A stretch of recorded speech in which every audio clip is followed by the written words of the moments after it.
Welcome back to This Week in America, talking about a very important topic once again, this being medical errors.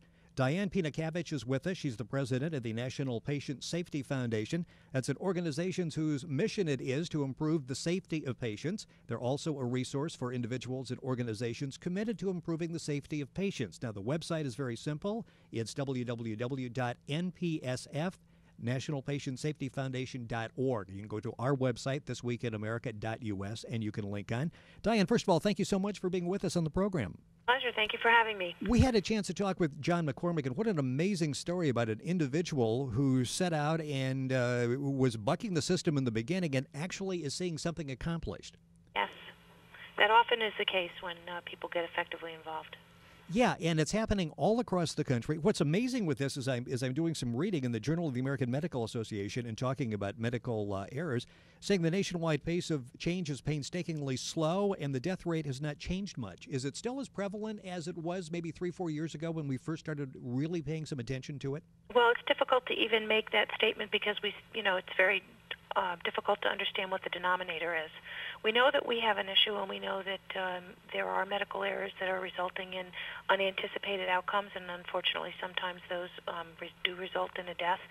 And we know that this has to do with systems problems and process improvements that need to be made, but it's really very difficult to say where we are versus where we were yesterday or 2 years ago because it's still a challenge to measure it exactly and understand the denominator. There's been a tremendous amount of work that's gone on since the mid-1990s, and there has been a lot of forward movement and a lot of improvement made, but still we're dealing with an issue that is very hard to measure. Is it still difficult to get doctors, hospitals, medical authorities to come forward and admit that a mistake was made? It's a challenge. At the beginning, back when we started working on this in 96 and 97, there was a lot of, not in my house. If that's a problem, it's certainly not my problem.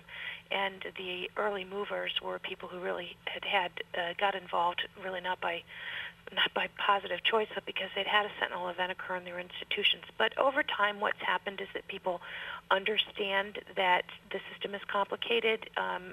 It's not perfect. No matter how hard you try, it can't be perfect because there are humans involved in complex systems.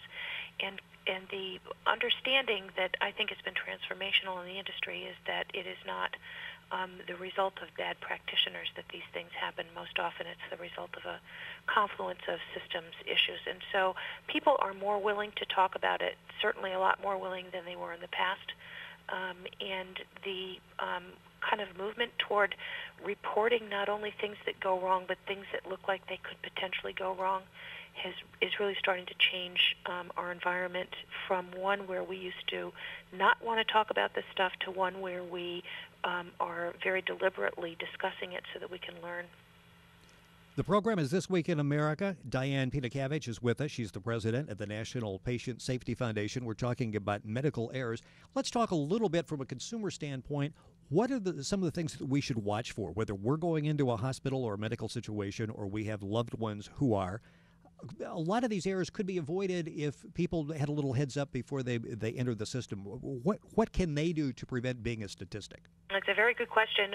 What we tell consumers and patients and families all the time is that you need to be involved with your care team. You need to ensure that you're part of the process, not be afraid to ask questions.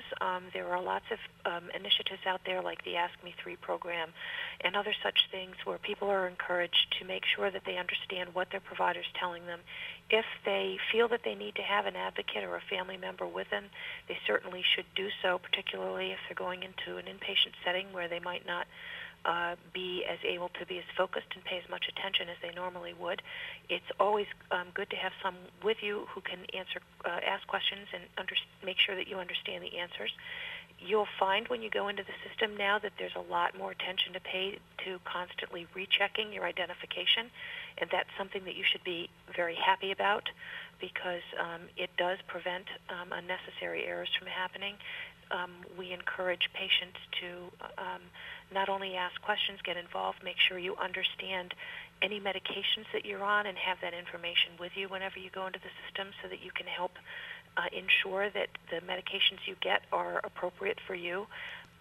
don't be afraid to speak up and ask your provider Is questions. that a big problem because we're so intimidated by the medical system? We look at doctors as almost godlike figures. They know what they're doing. I really feel that doesn't look like the medication I should be taking. I really should say something, but geez, he's a professional. He knows. Is that difficult for us to overcome? It is difficult for us to overcome, and it's also difficult for physicians to overcome. Well, yes. Ask those questions.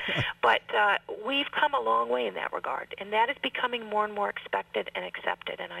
Unless people are constantly pushing that ball forward, we're not going to get where we need to be. So people should not be afraid to speak up. Yeah. Are we seeing that barrier come down some between patient and doctor?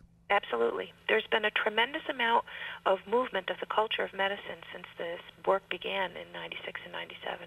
It's a different set of conversations out there around this whole issue. And if you find a provider who is not open to being asked questions, then you need to ask a second time, and feel free to find someone else in the organization who might be able to help you out. But you should never feel as if you are not allowed to ask a question, and you should never feel, if you don't understand what's happening with your care, that you're not allowed to understand. In a medical situation, there's never such thing as a stupid question. That's exactly right. Okay. Diane, thank you so much for being with us on the program. Thank you. Diane Pitakavich, she is the president of the National Patient Safety Foundation. You may log on to their website at npsf.org. You may go to our website as well, thisweekinamerica.us, and you can link on to it from there. The program is This Week in America. Sean Bratton is executive producer. Scott Pinkerton, associate producer. Jay Anderson, segment producer. Ben Watson, in charge of web development. Otto Bichet, director of engineering.